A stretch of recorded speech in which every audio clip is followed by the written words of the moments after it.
ஊழியக்காரராகிய Godwin மேல் உங்களுக்கு பரிசுத்த ஆவி அனுப்பிவிட வேண்டும் என்று மகா தாழ்மையோடு வேண்டிக் கொள்கிறேன். மனதிரத்தை கொடுத்து என்னுடைய ஐக்கியத்திற்குள்ளாக உங்களை சேர்த்துக் கொள்கிறோம். அடிமை நான் ஆண்டவரே, என்னை ஆட்கொள்ளும் என் தெய்வமே.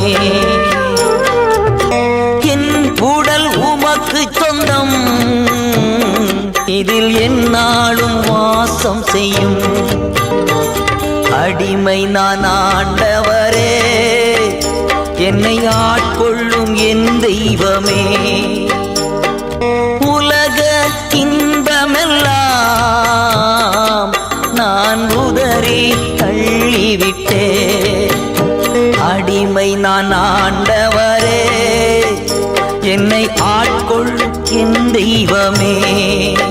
தெய்வமே தெய்வமே, அடிமை நான் ஆட்கொள்ளும்.